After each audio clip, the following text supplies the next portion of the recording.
Welcome to Season 3 of The Lifestyle Chase, and I'm your host, Chris Little.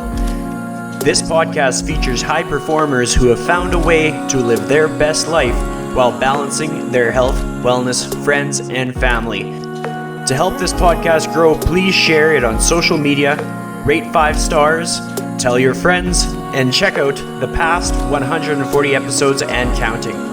You can follow me on Instagram at Christian Little and at The Lifestyle Chase. Thanks for listening. Let's get started. So, welcome to The Lifestyle Chase. This is episode 157, and I am joined by Donna Murray. How are you doing today? I'm good, thanks, Chris. How are you? I'm pretty good. It's been a hectic week, but we're here recording on a Monday. The sun is shining. Kind of. It's a little overcast. But with that being said, what is a routine like for you? Like, how does your day start off? Well, that's a great question. And you know, you're going to really like my answer, given how committed to fitness you are. My day has always started out with a trip to the gym. But of course, during these challenging times, that has altered a little bit to my home gym and then a good walk. Now, I'm very fortunate. I live in the Lower Mainland in BC, so I'm on the beach. So I can go for 5 to 10K, depending on the time, every day. So that's what I do in the morning to start out with, and I do my best thinking. Come home, do some resistance training, and then get my day started. Love it. So my audience is going to be pretty new to you. So Sure. I want to get them an idea of like who you are. If you were at a party, how would you introduce yourself? What are the things about you that you're the most proud of? Oh my goodness, that's a loaded question. I don't like to be the center of attention at any party. I think, when I introduce myself, typically people ask what you do. So, I'm an HR consultant. I have my own company. It's called The Coast HR. But I've spent most of my career in retail and operations and human resources, doing recruitment as well as HR generalist, employee relations, those kinds of things. I guess as for myself, I've the last 7 years self-employed with some very interesting contracts along the way. But typically I work with clients who are committed to a healthy work-life balance, and typically they align with my own personal values and goals. Definitely. Yeah. Well, I like the talk about values and goals because I think that's like when people can identify like what their values and goals are when they're like looking for their next career, or when they're finding like just even trainers finding clients and stuff, and it's like if the trainer's core values match the client's core values, then it makes for a very like just good communication situation. If you were to break down your core values, what would they be? Ooh. Well, I think being adaptable, being somebody who has integrity in that I do what I say I'm going to do. I genuinely care about people and where they want to go. So I'd say kindness is part of that. Does that answer your question? Those are probably the Absolutely. top Yeah. three for me. Yeah. Well, I mean, I like that you brought up kindness because I'll give the audience a bit of a backstory into how we cross paths. So, like, Sure. almost a decade ago, I worked Is for that hard Sport to Check. believe? Yeah, it's crazy how time Oh my flies. gosh. I went bald. No, that's on purpose. Come on. Yeah, oh yeah, for sure. But it's just like one of my first like full-time jobs was Sport Check, and you were a big part of me working for Sport Check, and it was just super cool. It was at like a recruiting event in Wetaskiwin at I think it was the Best Western Hotel, and I just remember like that kind of like stood out to me. And then when I transferred to an Edmonton store, you kept in contact, and then we've managed to stay connected ever since. And it was just, for me, it was like, okay, we have some like common core values. There's things that we are passionate about that go beyond like which company we work for or what we're doing. And I thought that that was super cool. And then as I started to interview other like people who were doing HR, I was like, well, I know an HR person. She's awesome. So that's what brings you onto the show. Aw, Um, thank you.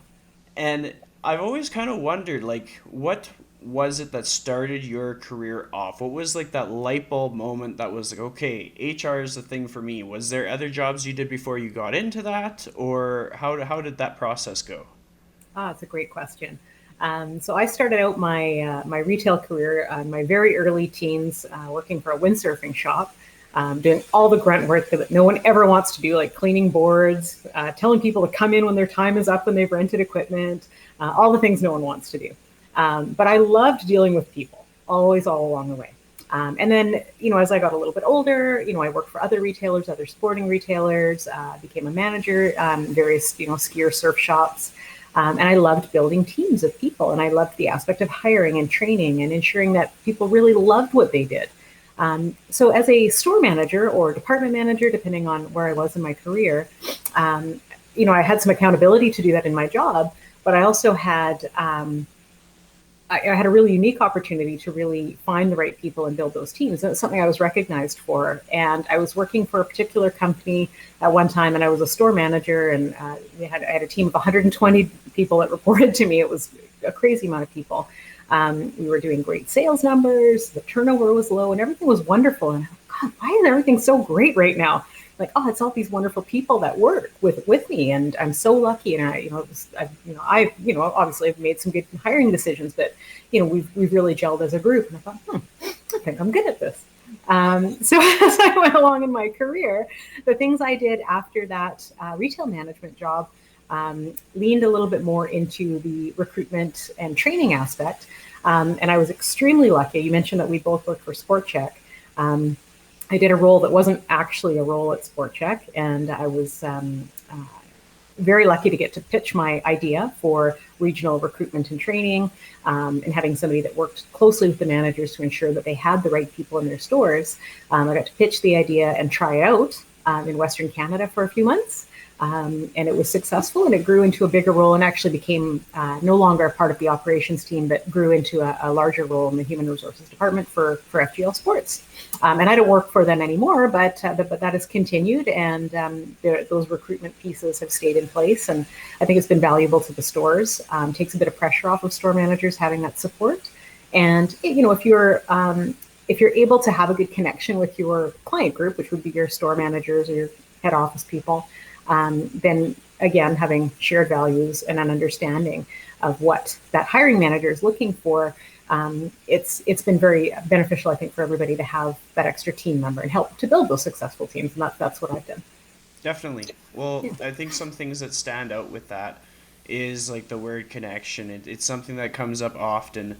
And just the whole concept that you talked about in having like building a good team, like it kind of comes down to whatever industry you're in. If you're able to elevate the people that are around you in that industry, like that's going to take a load off of you, and it's not going to hold you back either. No.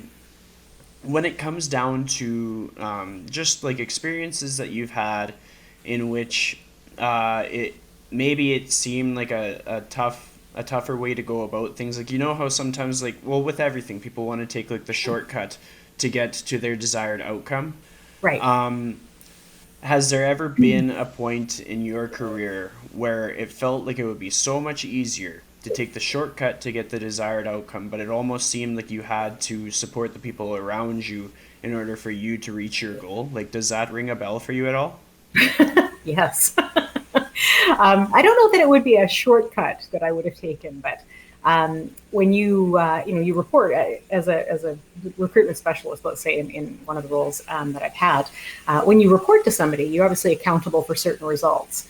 But the people that you support are really, in the field, are the people that are really driving the business. So those are the people that you really need to work with and be accountable to, in my opinion. Mm-hmm. It doesn't mean that you're not accountable to whomever you work with or report to, but the priority has to be to get everybody in the field all of the tools that they need to be successful, because that's why these support people or systems exist, is because we have successful business out in the field. And there are people that forget that sometimes, or they're removed from, let's say, again, examples as store managers or other people that work in the field and generate the income for the company. Sometimes that disconnect happens. So it would be a lot easier for me just to say yes, keep pushing the corporate envelope and putting a little bit maybe more pressure on the managers, but that's not the right thing to do. So sometimes it's a little bit more difficult. It takes more time. I might get a few more bruises, but in the end, it works out to be the best thing for everybody because the stores or the field clients are more successful, and that generates success for the whole business. Well, I mean, I can relate to that in the sense that sometimes you can write a program for a client Mm-hmm. and you could just be like, well, stick to the program, like do the program. What's wrong with you? But Right. there's so many instances where sometimes you just have to rewrite it a little bit. Like sometimes you have to Yeah. tweak it because like there isn't clear communication or there isn't it's just not something that's going to have a high level of adherence. And if Right. you want the outcome that you want, you need to make changes. And you talked about like the battle bruises and stuff. When it comes to like moments like that where it's like, oh, that was a tough week or oh, that was a tough year. Right. Like, can you recap any like lessons that have come from like the times when you've really had to like put yourself into your work and get a bit beat up? Yes. It's funny that you mentioned when you're writing out a program for a client, Chris, because I've had a personal trainer in the past myself, and I've had a couple, and they've been great. But there was one that really had an agenda of his own, and this is what he felt would be beneficial to me. And then there was another gentleman that was very interested in what I wanted to do and what made me feel good and what made me want to come back. So if I can translate that back to my own role, when I'm supporting a client group, I want those clients to come back for my help because I made them feel good. I got them the results they needed. They had the right experience. I don't want them to say, "Oh, she's really tough to work with," or "She doesn't really get what I want to do," and I'll bypass that person. So, sorry, going back to your question of sort of one of the lessons that comes out of that, I think is at the end of the year or the day or the week that's tough. Um, it's important to go back to the people that you support or the people that matter the most, the clients that you want to keep happy, and make sure you are still connected and you haven't lost something. And one of the ways I do that in my business as an individual sole proprietor is through feedback surveys and asking for feedback. And I'm okay getting it. I'm okay being wrong. I'm okay finding ways to improve because it isn't personal, it's business. And the end goal is that everybody's happy. So I think the best thing I could say to anybody who's having that sort of a tough time, or the gears don't seem to be working together, is reconnect with your client or whomever that is in your world, and make sure that you're still on the same page and the goals haven't changed. And it's not like a shifting goal that that someone's not aware of, and just get back to the basics. Definitely. Well, I like the whole talk about feedback because I'm big on feedback. Like Mm-hmm. I use feedback for everything that I do. Like after a training session, I ask for feedback. After a podcast recording, I ask for feedback. And I think just being open to just like hearing that you might not be good at something isn't a Right. bad thing because it's an opportunity to become good at something. Sure. It's not always negative. Sometimes it's just a different way to do something that might have a different result for a different group of people. It's not right or wrong necessarily. Definitely. So Yeah. we're going to take a bit of a sidebar here. So Okay. this year being 2020, full of obstacles and pivots and challenges, Yes. um, did it impact the way you did business, let's say back in March when there was a lot of lockdowns in place and a lot of restrictions, like what kind of changes happened in your life during that time? Oh, that's such a good question. So in my life, I think like everybody, there's such an uncertainty. So it was a stressful first couple of weeks. I think the reality set in when the U.S. borders closed. For me, anyway, because I live quite close to the border, and I pop down for inexpensive gas often, and just not having that freedom. Oh, this is really different. So that's when it's starting to sink in for me. It was late March. Um, in terms of business, it did change how I do things because, like any contractor, I work with companies or individuals. We have a contract for a certain amount of time, and there's a clause in it if you need to terminate the contract so that everybody's protected. But of course, I work with small to medium sized businesses for the most part, with a couple of exceptions. A small to medium business didn't have the luxury of offering that kind of or upholding that kind of an agreement where there's time for both parties to organize if the contract comes to an end. So for myself, I had to be a lot more understanding of small to medium-sized businesses. I'm one as well. That they're going to be paused. There's going to be pauses in the contract, and that's not a usual way to do business, but it makes sense and it's understandable, and it's a bit of compassion as well for people that have a business like mine. So that was a change. It reminded me how important it is to have a contingency plan in business, and thank goodness I did, because I had a couple of months with no work essentially. But again, if you're smart and you sort of plan ahead and you've got a bit of a contingency fund and a contingency plan, then it's less stressful. So those are some business ways in which things changed.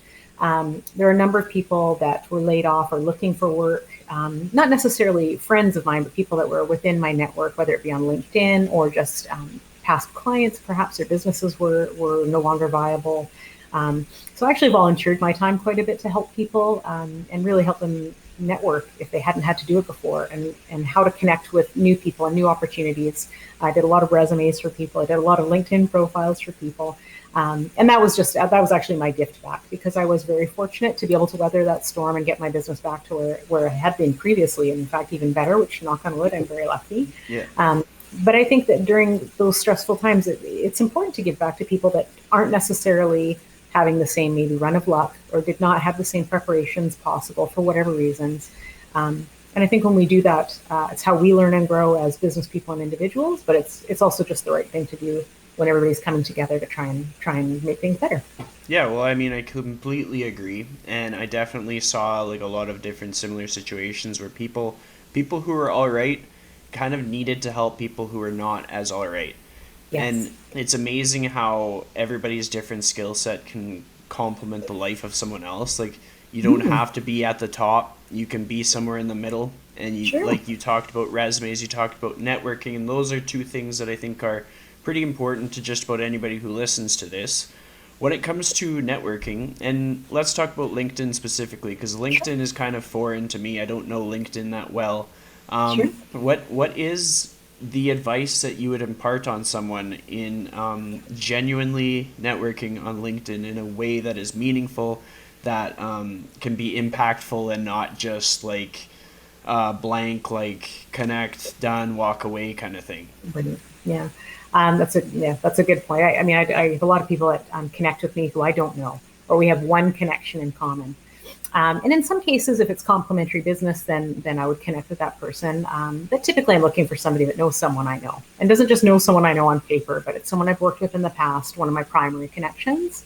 So if you're an individual out there trying to connect with more business people, or trying to grow your network on LinkedIn, which I highly advise for everybody, look at who you know and start there. Then look at who they know and ask for introductions. So, for example, Chris, if you had a network of people that are looking for, if they're looking for a new job, you can say, hey, well, in my network, I have a recruitment professional, and that would be me. And then you, as a kind friend, would introduce that person, to me. And having an introduction like that through an actual known contact is a much better way to network than just blanket requests, or blanket links, I guess is the right way to put it for LinkedIn. There's nothing wrong with linking with a lot of people, but it's less valuable to you. So if you are actually a professional looking for work, or looking to expand your business, or in whatever regard, target that. If you're looking for a job, where do you want to work? Figure that out first, and identify who you know who might know somebody in those companies. Networking, it has a strategy behind it rather than just a lot of connections. Yeah. Well, I like how you outline that, and even just like in putting some more thought, like deeper thought into like who are you connecting with and why, and like what is the purpose, and not just to like increase the number of connections that you have, but increase the impact that you can have as someone who helped out someone else, or someone who like moved the needle towards where you want to go. Yeah. It's just something that I find interesting. I think it's like a missed opportunity for a lot of people in the fitness industry, because we kind of like stay away from that social network. We're very busy on Instagram, but we're not so busy on LinkedIn. And so it's always Right. something that I like to ask people about. The next part of this question is going to be about resumes, because I know so many people that have written new resumes this year, and I want to hear from an expert. What is it that stands out on a resume? What are the things that are like deal breakers? What are the things that make someone seem like more qualified? What are the things that you notice? Oh, that's a loaded question. Well, there's a few things. So, just like if you were looking for a job, you've updated your resume. I just want to go back to LinkedIn for a second. If you're going to be on LinkedIn, spend some time on your profile. Your profile shouldn't be a cut and paste of your resume, but it should definitely be like a digital version of what you've done, and get those recommendations, and really take some time on it before you start expanding that network. People are much more likely to link with you if they're seeing a little bit more about you. And that's very similar in a way to get noticed on a resume. So your resume is typically your content of your past experiences, some highlights maybe, your education, of course, some hobbies. But pay attention, because having one resume to apply for a plethora of jobs is not a good strategy. If you are applying for example, if you're applying for a job in a sporting industry, there should be some kind of sport as one of your hobbies, at least on your resume. If you have no other experience, there should be a shout out to something that is relevant to that hiring manager. And better yet, have a relevant cover letter that goes with it. It doesn't have to be long, and in fact, it shouldn't be. Half a page is more than enough. And here's the secret sauce to that. If you're going to write a cover letter, take some time. Find out the name of the person, or a very good guess of the person that will be doing the hiring, or somebody that's maybe a part of that team, and address it personally.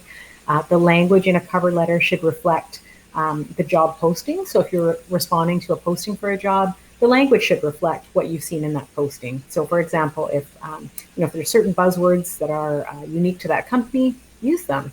If you're not applying to a posting, and you shouldn't be, because only 22% of vacancies get posted, the rest are filled through networking. Take some time on that company's website and learn about their mission statement, learn about what their core values are, and echo some of that language in your cover letter, and it will stand out to the hiring manager. I'll give you a great example. I had over 200 applicants for one role in Calgary recently. So 200 management resumes to read is a lot. The ones that stood out were people that had taken the time to research the company, and I could pick out those words at a glance. And every single person that took the time to either learn my name or something about the company specifically got into that, the round of phone interviews. So it gets you past that initial pile of people to review and puts you into a different category. That's awesome. And it's easy. Oh yeah. It's so easy. Well, one of the things that stands out to me, because in the past I've like helped people with their resumes, and it's something that I've taken an interest in, and I'm always like, don't do the same one resume to 20 different jobs. Like, figure out what exactly you're applying to, and yeah, learn about the company and speak the language of what they are about, and make it seem as though you did your research. But outside of that, like you being a sole proprietor, like a business owner, it's got to be hustle bustle. Like how do you define the boundaries that you need in order to have like sanity? Like to not work so hard that you just get totally burnt out. That's a good question. I have been burnt out before. Well, work-life balance is important to me, and it's something that's important. I feel it's important for all the candidates I talk to, and for any client that I take on. I want to ensure that that's something valuable for them, for their workforce as well. So for myself, it's a little harder, as it is for everybody, to self-monitor, but I have learned some hard lessons along the way. And I actually use my schedule, and I use my calendar for personal things. So just as you asked me how I start out my day, that's scheduled in every day. I don't write out what I'm going to do exactly, but from whatever 6 a.m. to 8 a.m., this is personal time. And whether that's working out, whether it's an extra cup of coffee, sitting on the patio one day, just whatever that time is to regroup. The other thing that I do is I knock off easy things off my plate. So even if I get an email after the standard 5 or 6 p.m. when it's most people's workday ends, if I get an email after that that's an easy answer, I knock it off right away, and it's out of my inbox. If I'm not busy, that's not a big deal, and it makes me feel better in the morning, because I'm not starting out with like 10 small things to do. They're very easy to knock off. But that's my personal formula. For some people, planning out their day so that they do end and they do turn off their phone or their email, or they don't check their email after hours. It's really important. So I would just say using your planner whatever that looks like for you. For me, it's my phone. To plan out your personal time and take breaks, and ensure whatever technology is available to you. If it helps you stay healthy and balanced, use it. You use a Fitbit or an Apple Watch or whatever. My Apple Watch transformed my life in terms of reminding myself to get up and get active when I'm sitting at my desk all day. Whatever you have at your disposal, use it. There's so much technology out there to help us. But it's so important because burning out, even though you don't feel that you're burnt out really until you're way past the point of no return, you're probably operating at 60% effectiveness for a good portion of time prior to recognizing you're burnt out. So you're not doing yourself any favors. Yeah, well, I completely agree. It's kind of one of those things where a person doesn't know until they know. So it's better to plan to avoid it than Sure. to have to like figure out what to do when it's too late, sort of thing. Yeah.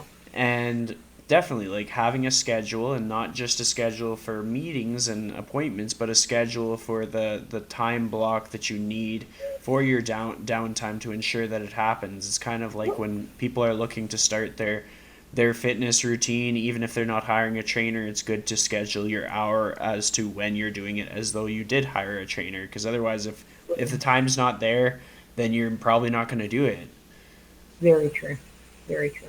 So, when it comes to like developing your craft, are there resources that you go to, or is it like, do you have role models in your industry or anything like that? Hmm. Well, the role models in my industry, they're not necessarily HR people. There's a lot of innovators and great leaders who have inspired me over my career. I've been very fortunate to work with some of the same ones, over the decades. Really somebody that understands the humanity of a workforce, knows people's names, takes the time to really know the people that work for them. I find that inspiring because I don't ever want to forget that. I don't ever want to forget the names of people that either I've helped them get a job, or that, my clients, and I mean, forget a name metaphorically. Like, I don't want to forget somebody. Mm-hmm. Of course, I'm going to forget a name here and there. um, so there's that. But sorry, what was the other part of that question? Things that So, resources. just resources, like people or resources that you kind of lean on when you need a bit of a spark of inspiration, or it's just like you're stuck and it's just gray space and you can't think of what the next step is. Yeah. Sometimes I review past projects that have been very successful. And sometimes it's not that I'm going to repeat exactly the same thing, but it reminds me of, oh, how I got there, or, this happened along the way, and, here's draft 1 through 7. How did that evolve? And it's actually really good to go back and read how those things evolved, because it does remind you of, some paths you don't need to take, or some easier ways to get to your end goal. So I do like to look at my own past challenges and successes. I have those couple of core leaders I've been very lucky to work with, as I said. So I lean on them at times. I read. I read quite a bit. There's articles. Harvard Business Journal is not every article, but some of them are very relevant to my line of work. So I like to read them and stay up on what's happening, not just in Canada, but in the States as well, because we are so closely linked. And just understand a little bit about the landscape of what's happening for people and HR. And I find that inspiring. There's some great things being done out there, and some things I would never have thought of, which sometimes they work for me and sometimes they don't. But it's really important to understand there's different ways to get to the same goal for different people. Well, that's an important takeaway to highlight, like just the simple phrase of sometimes it works, sometimes it doesn't. But like, I mean, if you don't do it, or if you don't try it, or if you don't learn it, you won't know, you won't have a clue, like you won't have that context that you need to apply to move forward. You talked about books. Has there been Mm-hmm. any like standout books that you'd recommend? Okay, well, I'm a big reader. So for me, they're not all business books. Some are biographies. But I really like books that are true stories about somebody overcoming adversity, and whether it be how they grew up, or whatever that may be. There's actually a lady who's an author. I want to say her name is, what's it? Sia Pearson. Uh, don't quote me on that, but her book North of Normal and Nearly Normal, how she grew up, and the things she learned about herself and where she's ended up in her life. To me, I find that incredible. That somebody can come from the beginnings she came from and overcome the challenges she had, which is more than most people go through, more than anyone goes through in a lifetime typically, and become the person she's become, and self-aware and kind, and still be able to maintain that humanity and care for others is incredible to me. So that's just one example, but there are many books like that that I find those to be a very easy read as somebody overcoming adversity and prospering. And I don't mean prospering financially, I mean prospering as a person and being a good member of society and giving back. Yeah, well, I mean, I can relate to that. That's a big part of what this podcast is about, is like seeking out people's life experiences to inspire others to experience wealth in the sense of like feeling better about life and feeling Great. fulfilled and feeling happy. If you had a bad day in your week, what is one thing that you could do to turn that day around? Oh, that's for me. That's easy. Just to walk on the beach, and see endorphins. Of course, that always helps. But it's also just the recognition that every day ends, and there's always a new start. Things will keep happening. The ocean is a great reminder that nothing stops. So everything will continue. Nothing is the end of the world. Things will keep moving. Whatever happened today doesn't mean that every day is going to be like this. It will get better. It will move on, and everything will change. So that, for me, that's a good reminder, and that's my go-to place for good and difficult days as well.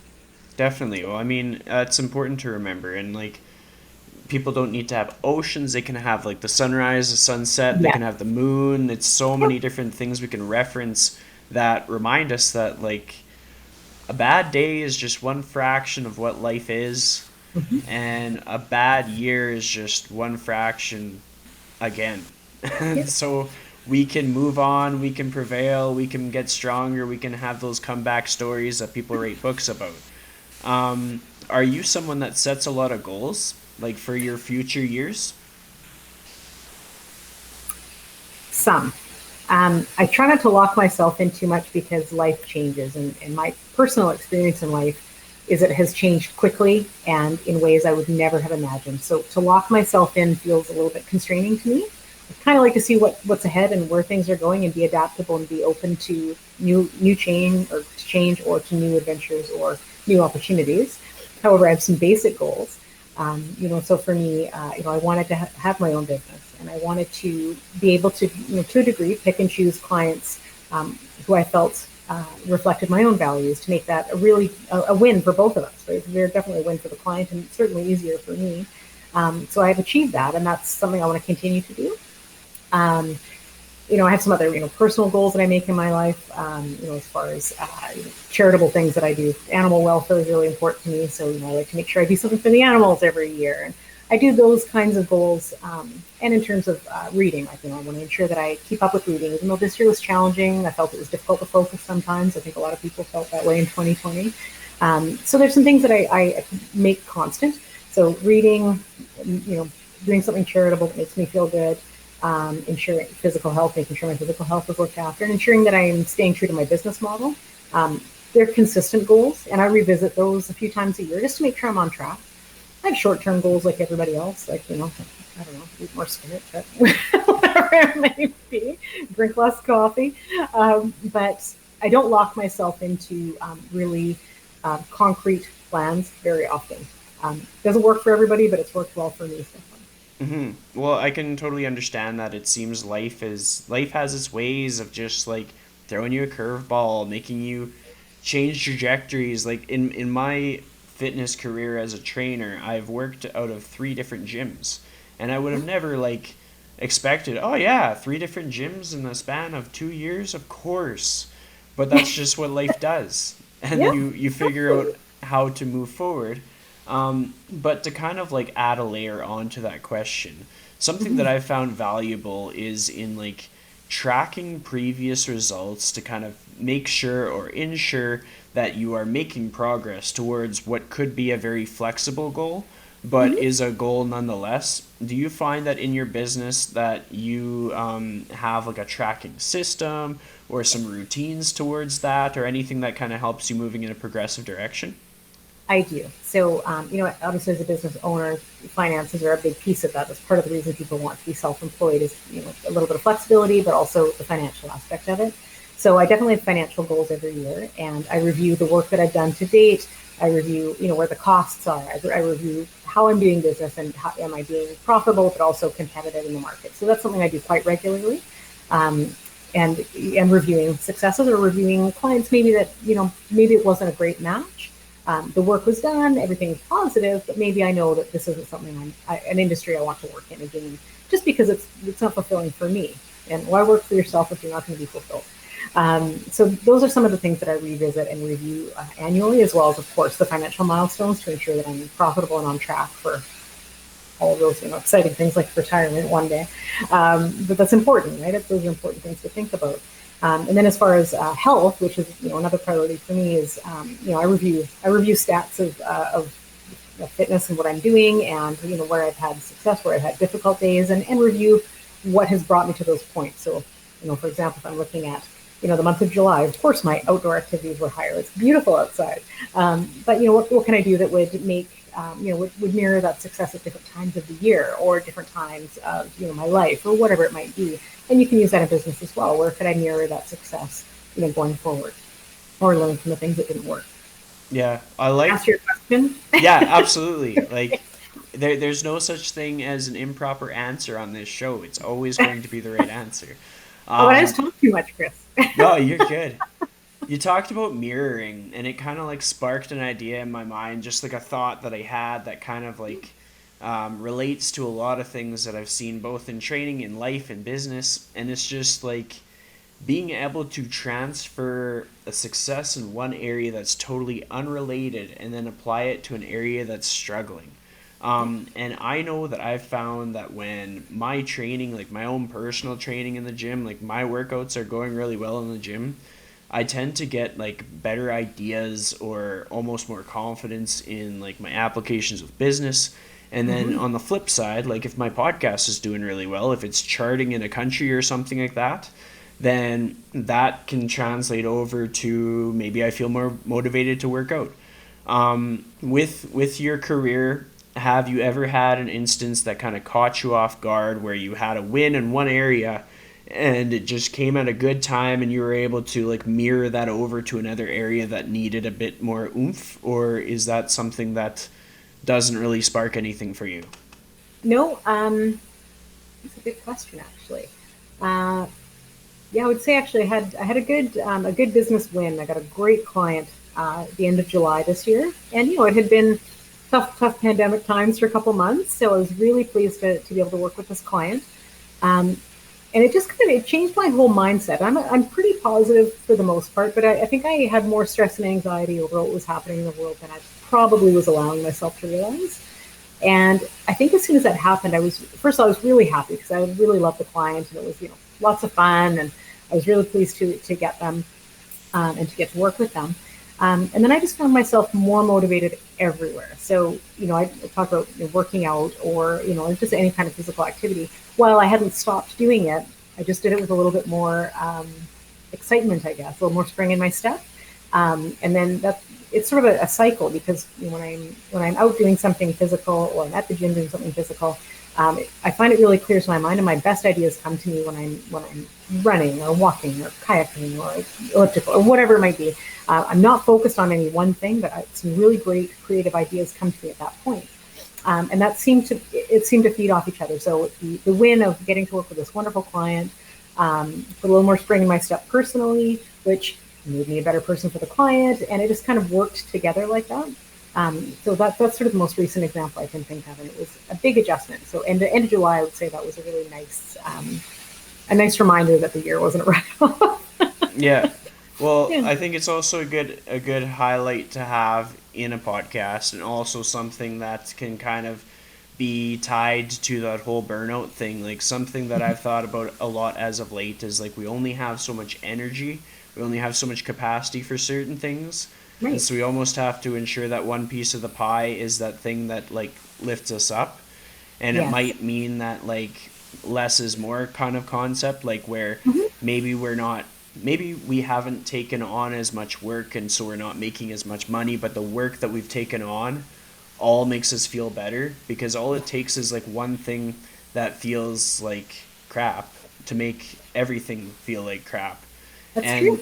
And so it's just I guess it's just an important thing to highlight. Like there's been so many opportunities when like maybe I could be busier with training, but it was just not something that was like on brand with what I wanted to do or the direction I wanted to go or the style that I had because like within fitness there's so many styles, like so many Yes. ways that a person can be active.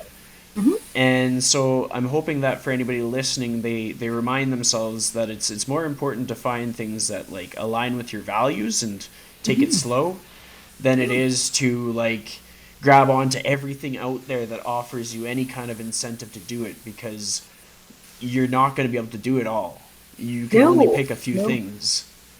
Yeah, I think you're right. Try new things so that you figure out what brings you joy, and then do those things. If they're not working for you anymore, don't be afraid to try something new and see what else brings you joy. It's easy for me to say, and I know there's a lot of platitudes about all this kind of thing, and I'm not somebody who likes those kind of things, but being open to change and trying new things as we get older is a first of all, it's a way to stay younger. It's a way to stay relevant, and it's a way to stay happier, in my opinion. Definitely. When you first took the step to being self-employed, was there any self-doubt? Was there fear? Was there anything that like almost made you think, should I do this? Yes, all of those things. Of course, I left a great company and a job that I liked. It just wasn't really going anywhere. It wasn't really forwarding my career. And I mean, really, the only person that is in charge of challenging you and and making your career what you want is you. It's not your employer. It's not your manager. It's nobody's responsibility but your own. So I had to make that decision, and it was really scary because I did leave a job that I really liked. I was just treading water, though; it just wasn't anything challenging. And of course, oh, what if it doesn't work? How am I going to pay my bills? Blah blah blah blah blah. But I have enough common sense and faith in myself. If it didn't work out, I am employable. I planned for it. I did some. I did my networking and had some part-time gigs on my own through my own company while I was still employed. So I went about it the smart way, but it was still scary to make that leap. But it's important, I think, to remind yourself of times in your life where you've made a big step that could have gone either way, and it's worked out for you. And I'm very lucky in my life. I've had some challenges early on, and I've been on my own since I was about 16. I didn't anticipate that happening, and it was really hard and really scary. But everything is okay, and I did it. So no matter what I'm going to do now, nothing will be as hard as X, right? So everybody's got that thing in their life. No matter how scary and different this thing is, I've already gotten through blank. Nothing could be harder than that. It's important to remind yourself of the wins you've had. Definitely. Well, I mean, that's a tool that I use all the time. Like anytime that I'm like up against a challenge where I'm not really certain of what the outcome will be, I'm like, well, I've been through worse. We got Yeah, this. exactly. Yeah, exactly. What's the worst that can happen? And if you can reconcile yourself with that worst case scenario as being something you can live with, then do it. Yeah, completely agree. And I think it sort of when you said there was like really nothing wrong with the role that you were in, but you just felt like you needed more, that I felt that. I was like, that's me every single time. It's like half the time it's there's nothing broken necessarily. It's just like I have a purpose that's a greater calling than whatever I am aware of here, and I need to figure out what that is and like define it on my own terms, or else I'm gonna feel empty. And so I'm hoping that people that feel a bit of emptiness start to think, oh, maybe I should get out there and take a few risks, healthy risks, like Of course. Yeah. stockpile some backup cash, but like Yes. Yeah. life is short. You only get one chance, so take a few chances now and then. I would rather regret things I do than things I don't do. And I don't, knock on wood, I don't have that many regrets in my life or any real big ones. Maybe a few little ones, but nothing major. I'm glad for all the risks I've taken. And I think that part of that is being able to see the gray. Not everything's black and white. If you get caught up in thinking a certain way and you're just stuck in that way, it's just you're going to be stuck as a person. So embrace that gray and see where it leads you, and have your values obviously, and be true to yourself. But don't hurt other people. But it's okay that things are gray. It's okay that you don't know what's happening all the time, and it's okay to take those chances. Those are the best rewards. Nothing great happens because you stay status quo all the time. Definitely. So every episode, I have my guest give my audience a challenge of the day. And so I'm going to ramble a little bit as you think to kind of buy you some time. But essentially, the challenge of the day is something unique to you, and you don't have to overthink it. It doesn't have to be special or fancy, but something that you genuinely think that if the guest adopts, that they will actually see things differently, or maybe encounter a new possibility they never would have thought of. Just something unique to you that if they tried it, you're pretty sure it would be impactful. So whenever you're You ready, don't you're have to just ramble. gonna. I already know what it is. Excellent. Go for it. Some people are going to hate this because it's an overused word of gratitude. So I'm not even going to use that word. But when you wake up in the morning, think of 3 things in your life that are fantastic, that you really like. Even if it's something as simple as like, hey, I had a great cup of coffee waiting for me when I get up this morning, or I like my dog, whatever it might be. Think of 3 things in your life that are really, really great. And then when you go to bed at night, think of 5 things that happened that day that made you smile. They could be simple. It could be you laughed at an old episode of The Office. It could be that you went for a walk. It could be that you tried on something that, looks great on you now that you didn't like last week, or whatever it might be. It could be something so silly.